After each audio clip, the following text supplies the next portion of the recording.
Welcome to my channel set tax. Set tax சேனலுக்கு உங்களை அன்புடன் வரவேற்கிறேன். இன்றைய வீடியோவில் சப்ஸ்கிரைபர்ஸ் ஃப்ரீக்வெண்ட்டாக கேட்டுட்டு இருந்தக்கூடிய ஒரு 5 கொஷினை தான் ஃப்ரெண்ட்ஸ் இந்த வீடியோவில் நான் டிஸ்கஸ் பண்ண போகிறேன். இந்த 5 கொஷின்ஸ் வந்து கிட்டத்தட்ட ஒரு 50-60 பேருக்கு மேலே ஃப்ரீக்வெண்ட்டாக கேட்டிருக்கக்கூடிய கொஷின்ஸ் இந்த கமெண்ட்லேயும் வந்திருக்கு, ப்ளஸ் மெயில்லையும் வந்திருக்கு. ஸோ அதனால தான் வந்து இதுக்கு நான் பதில் சொல்லிடலாம் அப்படிங்கிறதுக்காக நான் வந்து இந்த வீடியோவை நான் யூஸ் பண்ணிக்கிறேன். இந்த தம்ப்நெயிலில் பார்க்கக்கூடிய 5 கொஷின்ஸ் தான். ஸோ ஒவ்வொன்றுத்துக்கான ஆன்சரை நான் டீட்டெயிலாக எக்ஸ்பிளைன் பண்ணியிருக்கேன். எனக்கு வந்து பார்த்திங்கன்னா இன்றைக்கி கொஞ்சம் வீட்டில் வந்து அவங்களுக்கு முடியல, அதனால் என்னால் அந்த கிளிப்பிங்ஸ் வந்து ரெடி பண்ண முடியல. ஸோ அதனால் நான் வந்து கொஷின்ஸை மட்டும் அந்த ஸ்லைடில் இருக்கும், நான் ஆன்சரை எக்ஸ்பிளைன் பண்ணிடுறேன். ஃபஸ்ட்டு கொஷினுக்கு போயிடலாம். இது வந்து நிறைய பேர் கேட்கக்கூடிய கொஷின். நான் வந்து கொஞ்சம் கொஞ்சமாக காசு சேர்த்து வச்சுருக்கேன். அந்த சேர்த்த காசை எஃப்டியில் போடணுமா, இல்லை கோல்டாக வாங்கவா, இல்லை ரெண்டுலேயும் இன்வெஸ்ட் பண்ணவா அப்படின்னு கேட்குறாங்க. எஃப்டி பெஸ்ட்டா, கோல்டு பெஸ்ட்டா அப்படின்னு கேட்குறாங்க. அதுக்கு என்னுடைய ஆன்சர் வந்து பார்த்திங்கன்னா, எஃப்டி அப்படிங்கிறது எல்லாருக்கும் தெரியும். ஃபிக்ஸட் டெபாசிட், ஒரு லம்பான ஒரு அமௌண்ட்டை நீங்கள் சேர்த்துட்டீங்க அப்படின்னா நீங்கள் அதை போய் பேங்க்கில் 1 இயர்க்கோ 2 வருஷத்துக்கோ 3 வருஷத்துக்கோ இல்லை 5 வருஷத்துக்கோ நீங்கள் வந்து எஃப்டியாக போடலாம். நீங்கள் அந்த பர்டிகுலர் தொகையை வந்து நீங்கள் பேங்க்கில் 1 வருஷத்துக்கு போட்டிங்கன்னா 1 வருஷத்துக்கு 7% வட்டி அப்படின்னு வச்சுக்கோங்க. இப்போ 1 லட்ச ரூபா கொண்டு போய் நீங்கள் வந்து டெபாசிட் பண்ணிங்கன்னா 1 வருஷம் கழிச்சு நீங்கள் என்றைக்கு டெபாசிட் பண்ணுறீங்களோ அன்னையிலேருந்து 1 வருஷம் கழித்து 1,07,000 கொடுப்பாங்க. இந்த வட்டி விகிதத்துக்கு தகுந்த மாதிரி இந்த விஷயங்கள் மாறும், இன்ட்ரெஸ்ட் வந்து மாறும். இது வந்து பார்த்திங்கன்னா எஃப்டி அப்படின்வாங்க. இது 1 இயர்க்கும் நீங்கள் போட்டுக்கலாம், 2 வருஷத்துக்கும் போட்டுக்கலாம், 5 வருஷத்துக்கும் போட்டுக்கலாம். அது உங்களோட இஷ்டம். நாட்கணக்கில் கூட வந்து பேங்க்கில் அவைலபிளாக இருக்குது. இது வந்து பார்த்திங்கன்னா இப்போ உங்களுக்கு அடுத்த வருஷத்துக்கு ஒரு சேவிங்ஸ் வேணும், அடுத்த வருஷத்துக்கு எனக்கு அந்த பணம் தேவை அப்படின்னா 1 வருஷம் நீங்கள் வீட்டிலே வச்சுருந்தீங்கன்னா வேஸ்ட்டு. இதே அமௌண்ட்டை நீங்கள் பேங்க்கில் போடுறப்ப 1 லட்ச ரூபா போட்டிங்கன்னா 7,000 வரைக்கும் வட்டி கிடைக்கும். 50,000 3,500 3,500 வரைக்கும் வட்டி கிடைக்கும். ஸோ அந்த மாதிரி கணக்கு பண்ணிக்கோங்க. இதே நீங்கள் கோல்டை வந்து நீங்கள் வாங்கலாம். இப்போ நான் 1 லட்ச ரூபா நான் வச்சுருக்கேன் அப்படின்னா நீங்கள் 1 லட்ச ரூபாய்க்கு போய் நீங்கள் கோல்டை வாங்கலாம். அந்த கோல்டை வாங்கி அடுத்த வருஷம் நீங்கள் விற்கணும்னு நினச்சிங்கன்னா 1 லட்சத்துக்கு கம்மியாக தான் போகும். ஏன்னா நீங்கள் 1 லட்ச ரூபாய்க்கு வந்து பார்த்திங்கன்னா கோல்டு வாங்குறப்ப அந்த கோல்டுக்கான வரியாக இருக்கட்டும், ப்ளஸ் செய்கூலி சேதாரமாக இருக்கட்டும் கண்டிப்பாக போடுவாங்க. அதை நீங்கள் அடுத்த தடவை விற்கிறப்ப அதெல்லாமே சேர்க்க மாட்டாங்க, அன்னைய கோல்டு ரேட் தான் பார்ப்பாங்க. அப்போ கோல்டில் நீங்கள் இன்வெஸ்ட் பண்ணி நான் விற்று காசாக்கணும் அப்படின்னு நீங்கள் நினச்சிங்கன்னா இன்றைக்கி வந்து நீங்கள் கோல்டு வாங்கினீங்கன்னா இன்னிலேருந்து ஒரு 5 வருஷத்துக்கு அப்புறம் நீங்கள் கொண்டு போய் விற்றீங்கன்னா தான் நீங்கள் வாங்கினதுக்கு லாபமாக இருக்கும். ஃபார் எக்ஸாம்பிள் என்கிட்ட நான் 1 பவுனுக்கு வந்து பார்த்திங்கன்னா 46,000 ரூபாய்க்கு வாங்கியிருக்கேன் போன வருஷம். இந்த வருஷம் நான் விற்றேன்னா எனக்கு 46,000 45,000 தான் கிடைக்கும். அந்த 46,000ங்கிறது இன்க்ளூடிங் ஜிஎஸ்டி ப்ளஸ் செய்கூலி சேதாரம் எல்லாமே இருக்கும். நான் இந்த வருஷம் அதை விற்றேன்னு வச்சுக்கோங்களேன், எனக்கு லாபமே இருக்காது, நஷ்டம்தான் ஆகும். இல்லை லாபமும் இருக்காது, நஷ்டமும் இருக்காது. ஆனால் ஒரு 8 வருஷம் கழிச்சு ஒரு 5 வருஷத்துக்கு மேலே விற்றேன்னா எனக்கு கண்டிப்பாக லாபம் இருக்கும். ஏன்னா அப்போ தான் அந்த விலையும் ஏறும். நீங்கள் அன்னைய ரேட்டுக்கு அப்படியே எடுத்தால் கூட அந்த நம்ம ஜிஎஸ்டி கொடுத்த காசு, செய்கூலி சேதாரத்துக்கான காசெல்லாம் போக அது எக்ஸஸாக கண்டிப்பாக நமக்கு லாபமாக அமையும். ஸோ கோல்டு வந்து நீங்கள் இன்வெஸ்ட் பண்ணணும்னு நினச்சிங்கன்னா இன்வெஸ்ட் பண்ணிவிட்டு ஒரு 5 வருஷத்துக்கு மேலே தான் நீங்கள் கொண்டு போய் விற்று லாபம் பார்க்க முடியும். எப்படின்னா அப்படி கிடையாது. 1 வருஷத்துக்குள்ளே பார்த்தீங்கன்னா உங்களுக்கு 1,07,000 வரைக்கும் இப்போ வட்டி கொடுக்குறாங்க. ஸோ அதனால் இதுதான் வந்து இந்த கேள்விக்கான பதில். அடுத்து 2வது கொஷின் வந்து கோல்டு இன்வெஸ்ட்மெண்ட்டுக்கு சிறந்த வழி எது அப்படின்னு கேட்குறாங்க. அதாவது நான் கோல்டில் இன்வெஸ்ட் பண்ணணும்னு முடிவு பண்ணிட்டேன், நான் தங்க நகையாக வாங்கவா, இல்லை கோல்டு காயினாக வாங்கவா, இல்லை கோல்டு பாண்டாக வாங்கவான்னு கேட்குறாங்க. இது 3மே ஏற்கனவே சொன்ன ஆன்சர் தான். இப்போ நீங்கள் கோல்டு ஜுவல்லாவோ கோல்டு காயின்லையோ நீங்கள் இன்வெஸ்ட் பண்ணுறீங்க, அதே கோல்டு ஜுவல்லாக தான் உங்கள் பொண்ணு கல்யாணத்துக்கு வச்சுக்க போகிறீங்கன்னா கோல்டு ஜுவல்லில் போடுறது உங்களுக்கு லாபம்.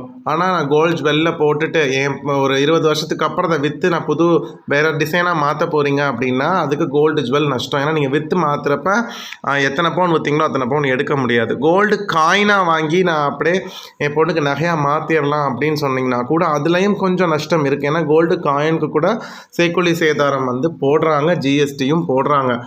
செய்கூலி சேதாரம் சொல்ல மாட்டாங்க, மோல்டிங் சார்ஜுன்னு போடுவாங்க. அதனால் கோல்டு காயின் வந்து கொஞ்சம் லைட்டாக நஷ்டமாகும்.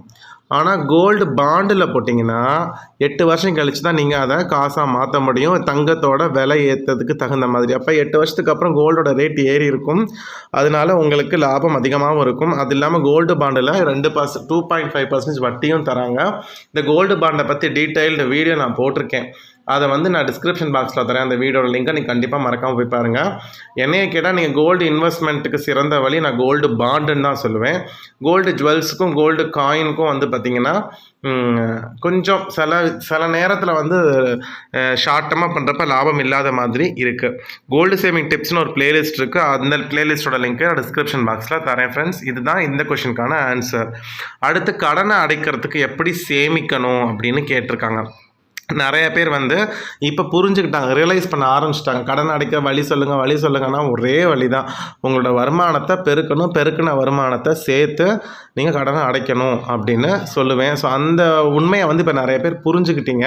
எப்படியெல்லாம் நான் சேர்க்கலாம், நான் பணம் சேமிக்க ஆரம்பிச்சிட்டேன். அதாவது பார்ட் டைம் ஜாப் பண்ணியோ எக்ஸ்ட்ரா வந்து நான் தொழில் பண்ணியோ நான் வந்து பணத்தை நான் பெருக்க ஆரம்பிச்சிட்டேன் என்னோடய வருமானத்தை. அதை எப்படி நான் சேர்க்கறது அப்படின்னு கேட்டால், இப்போ உங்களுக்கு 1 வருஷம் கடனை அடைக்க டைம் இருக்குது அப்படின்னா 1 வருஷம் ஆர்டியாக போடுங்க. இல்லை அப்படின்னா நான் கொஞ்சம் கொஞ்சமாக, இப்போ சில பேர் வந்து கடனை கொஞ்சம், இப்போ நீங்கள் வந்து வரப்போ எப்பப்பெல்லாம் வருதோ அதெல்லாம் முதல்ல கழிச்சிருங்க அப்படின்னு சொல்லி சில பேர் ஒரு ஆப்ஷனை கொடுப்பாங்க. அந்த மாதிரி கொடுக்குறாங்கன்னா மாதமோ 2 மாதத்துக்கு ஒருக்கையோ போய் நீங்கள் கடனை அடைச்சிருங்க. இல்லை 1 வருஷத்துக்குள்ளே கட்டணும் அப்படின்னா 1 வருஷத்துக்கு ஆர்டி போடுங்க. இல்லை ஒரு 2 வருஷம் டைம் இருக்குது கடன் அடைக்கிறதுக்கு அப்படின்னு சொன்னீங்கன்னா நீங்கள் ஒரு எஃப்டியாக போட்டு பல்காக சேர்க்கலாம். 1 வருஷத்துக்கு பணத்தை சேர்த்து ஆர்டியில் போட்டு அந்த ஆர்டியை எஃப்டியாக மாற்றி போடலாம். இந்த மாதிரி தான் கடன் அடைக்கிறதுக்கு சேமிக்கணும். அதிக கடன்களை அடைக்கிறதுக்கு வழின்னு சொல்லி நான் ஒரு வீடியோ போட்டிருக்கேன், அந்த வீடியோட லிங்க் நான் டிஸ்கிரிப்ஷன் பாக்ஸில் தரேன். முக்கியமாக வந்து பார்த்திங்கன்னா உங்களோட வருமானத்தை பெருக்கி அந்த பெருக்கின வருமானத்தை சேஃபாக ஒரு திட்டத்தில் சேமித்து நீங்கள் வந்து கடனை அடைங்க. பெஸ்ட்டு வழி ஆர்டி அண்ட் எஃப்டி தான்.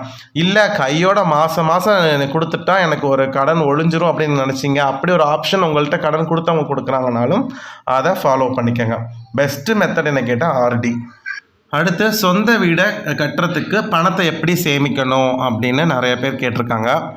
இது வந்து என்னுடைய கருத்து. நான் சொந்த வீடை கட்டுறதுக்கு சேவிங்ஸ் பண்ணிட்டு வரேன். நான் வந்து பார்த்திங்கன்னா ஆர்டி போடுறேன், கொஞ்சமாக சேமித்தா ஆர்டி போடுவேன், ஒரு பல்க் அமௌண்ட்டை சேர்ந்தோன்னா அதை வந்து எஃப்டி போடுறேன். இப்போதைக்கு அப்படி தான் போடுறேன். தங்க நகை காயின்ஸாக வாங்கி வச்சு ஒரு 7 வருஷம் 8 வருஷம் கழித்து தான் நான் வீடு கட்ட போகிறேன் அப்படின்னா காயின்ஸில் இன்வெஸ்ட் பண்ணலாம். வேறு எதுலேயுமே ரிஸ்கியாக கொண்டு போய் போடுறதுல எனக்கு வந்து உடன்பாடு இல்லை. இல்லைங்க நான் இப்போ சேர்க்க ஆரம்பிச்சு ஒரு 10 வருஷம் கழிச்சு 10 வருஷம் சேர்க்க போகிறேன், லாங் டர்மாக சேர்த்து சொந்த வீடு கட்ட போகிறேன் அப்படின்னு நீங்கள் நினச்சிங்கன்னா பிபிஎஃப்பில் போடலாம். கண்டிப்பாக அது அப்படியே டபுளாக கிடைக்கும் கிட்டத்தட்ட.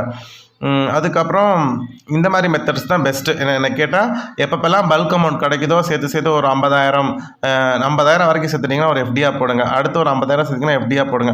இந்த மாதிரி நீங்கள் செய்யுங்க. அதுக்கப்புறம் வந்து சொந்த வீடு கட்ட போகிறீங்க அப்படின்னா அதுக்கு வந்து அதிகமான நீங்கள் ஆல்ரெடி உங்களுக்கு வந்துட்டு இருக்க வருமானத்தை காட்டிலும் கொஞ்சம் எக்ஸ்ட்ராவாக ஏதாவது ஒரு பிஸ்னஸ் பண்ணியோ பார்ட் டைம் ஜாப் பண்ணியோ எக்ஸ்ட்ரா சேர்க்குற அமௌண்ட்டை வந்து பல்காக நீங்கள் சேர்க்குறீங்க அப்படின்னா அந்த மாதிரியும் பல்காக சேர்த்து எஃப்டியில் போட்டிங்க அப்படின்னா சீக்கிரமாக பணத்தை சேமிச்சுடலாம். ஸோ அதுதான் வந்து ஒரே வழி. கிட்டத்தட்ட இதுவுமே கடனை அடைக்கிறதுக்கு நான் என்ன வழி சொன்னனோ அதே தான். அடுத்து வந்து முக்கியமான கேள்வி, நான் வேலைக்கு போகிறத என் கணவரே டிஸ்கரேஜ் பண்ணுறாங்க, என் கணவருக்கு நான் வேலைக்கு போகிறதுல விருப்பம் இல்லை அப்படின்னா நான் என்ன செய்கிறது அப்படின்னு நிறையா பேர் கமெண்ட் பண்ணியிருக்கீங்க. ஈவன் எஸ்டர்டே கூட நான் சொன்ன ஒரு விஷயத்தை வந்து நீங்கள் தப்பாக புரிஞ்சுக்கிட்டீங்க. இன்கேஸ் நீங்கள் வருமானத்தை பெருக்கிறப்ப உங்களை யாராவது டிஸ்கரேஜ் பண்ணால் அவங்களே பக்கத்தில் வச்சுக்காதீங்கன்னு சொன்னேன். அது யாரை சொன்னேன்னா ஃப்ரெண்ட்ஸை மீன் பண்ணி சொன்னேன். இப்போ நீங்கள் வந்து உங்கள் வீட்டில் உங்கள் கணவனும் மனைவியும் சேர்ந்து ஒரு முடிவு எடுக்கிறீங்க. கணவன் வந்து சொல்கிறாரு நீ வேலைக்கு போ, இன்கம் இன்க்ரீஸ் பண்ணுவோம், அப்படி உங்கள் கணவனே பர்மிஷன் கொடுத்து நீங்கள் வேலைக்கு போகும் பொழுது உங்களுடைய ஃப்ரெண்ட்ஸோ ரிலேட்டிவோ பக்கத்து வீட்டுக்காரவங்களோ உங்களை டிஸ்கரேஜ் பண்ணால் அவங்கள தான் நான் வந்து ஒதுக்கி வைக்க சொன்னேன் ஒழிய உங்கள் கணவர் வந்து நீங்கள் உங்களை வேலைக்கு போக வேணான்னு சொன்னால் அதில் கண்டிப்பாக அதில் ஒரு அக்கறை இருக்குது. ஏன் அப்படின்னா ஒவ்வொரு குடும்பத்துலையும் ஒவ்வொரு சூழ்நிலைகள் இருக்கும். ஏன் அப்படின்னு சொன்னேன்னா இப்போ சில பேர் வந்து பார்த்திங்கன்னா லேடிஸ் வீக்காக இருப்பாங்க. அப்போ கணவன்மார்களுக்கும் அவங்க ஒய்ஃப் மேலே அக்கறை இருக்கும்.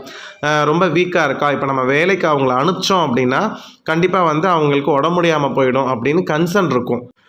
சில சமயம் வந்து பார்த்திங்கன்னா ஹஸ்பண்ட் வந்து நல்ல பிஸ்னஸ் பண்ணிட்டு இருப்பார், அவருக்கு நல்ல வருமானம் கிடைக்கும். அப்போ வந்து வீட்டில் பிள்ளைங்களை பாடம் சொல்லித்தரத்துக்கு, பிள்ளைங்களை ஸ்கூலில் கொண்டு போய் விட்டுட்டு வரத்துக்கு பார்த்திங்கன்னா ஒய்ஃப் கேர் எடுத்துக்கிட்டாங்க அப்படின்னா கண்டிப்பாக பிள்ளைங்க வந்து பெஸ்ட்டாக வளருவாங்க. அதனால வீட்டை வந்து ஒய்ஃப் பார்த்துக்கட்டும், கணவர்மார்கள் நாங்கள் வேலைக்கு போய் சம்பாரிச்சு தரோம் அப்படின்னு சில பேர் ஃப்ரீயாக பிஸ்னஸ் பண்ணுவாங்க. ஏன்னா தாங்க பிள்ளைங்க வீட்டில் சேஃபாக இருக்கிறாங்க, ஸ்கூலுக்கு போயிட்டு வந்திருப்பாங்க அப்படிங்கிற ஒரு திருப்தியோடு வந்து பார்த்திங்கன்னா அவங்க நல்லா ஏர்ன் பண்ணுவாங்க. இப்போ கணவனும் மனைவியும் 2 பேரும் வேலைக்கு போயிட்டால் பிள்ளைங்களை கவனிக்க ஆள் இல்லையே அப்படின்னு சில பேருக்கு ஒரு விதமான ஒரு மனக்கவலை இருக்கும். ஸோ அந்த மாதிரி அக்கறையில் கூட கணவன்மார்கள் சொல்லலாம், வேலைக்கு போக வேணாம் அப்படின்னு சொல்லலாம். அதெல்லாம் வந்து பார்த்திங்கன்னா நல்ல விஷயந்தான். இப்போ உங்கள் கணவரும் நீங்களும் சேர்ந்து முடிவெடுக்கிறீங்க, மனைவி வேலைக்கு போட்டும் உங்கள் கணவர் வந்து உங்களுக்கு அனுமதி கொடுத்து அதுக்கு நீங்கள் முயற்சி எடுக்க போகிறப்ப ஒரு 3வது மனுஷங்க, ஒரு உங்களோட ரிலேட்டிவாக இருக்கலாம், இல்லை உங்களோட சொந்தக்காரவங்களாக இருக்கலாம், உங்கள் ஃப்ரெண்ட்ஸாக இருக்கலாம், இல்லை பக்கத்து வீட்டுக்காரங்களாக இருக்கலாம், அவங்க இப்போ நீ வேலைக்கு போகாதுன்னு உங்களை டிஸ்கரேஜ் பண்ணாங்கன்னா நாளைக்கு உங்களுக்கு ஒரு ஃபினான்ஷியல் இஷ்யூன்னு அவங்க வந்து உங்களுக்கு ஹெல்ப் பண்ண போகிறது கிடையாது. அப்போ அந்த மாதிரி ஆட்கள் சொல்கிறது தான் நான் என்ன சொன்னேன், அவங்கள மாதிரி ஆட்களை ஒதுக்கி வைங்கன்னு சொன்னேன். இப்போ உங்கள் கணவரே உங்களை வேலைக்கு போக வேணான்னு சொன்னால் நீங்கள் வேலைக்கு போகலைனாலுமே உங்களுக்கு முழுமையான அனுபவம் கணவர்கிட்டேருந்து கிடைக்கும். ஏன்னா சொன்னதே அவங்க கணவர் தான். அப்படிங்கிறப்ப அவர் வந்து உங்களை என்றைக்குமே உங்களுக்கு நல்லது செய்யணும்னு தான் நினைப்பார். நீங்கள் வேலைக்கே போகலை, ஏன்னா நான் என் பேச்சை கேட்டு தான் அவள் வேலைக்கு போகலை, அதனால் அவளுக்கு வேண்டியதெல்லாம் நான் செய்வேன் அப்படின்னு சொல்லிட்டு உங்களுக்கு வேண்டியதை அவர் செய்வார். உங்களை என்றைக்குமே மட்டப்படுத்த மாட்டார். அவர் சம்பாரிச்சிட்டு வந்த காசில் உங்களுக்கு திங்ஸ் வாங்கி கொடுத்து உங்களையும் உங்கள் பிள்ளைங்களையும் சந்தோஷப்படுத்துவார். ஸோ அந்த மாதிரி கணவர்கள் வந்து வேலைக்கு போக வேணாம்னு சொன்னால் நீங்கள் கண்ணை மூடிட்டு கீழ்ப்படியலாம். எந்த கணவனுமே குடும்பம் நல்லா இருக்கணும் அப்படிங்கிற நோக்கத்தில் தான் இருப்பாங்க. அந்த ஆசை அவங்களுக்கும் இருக்கும்.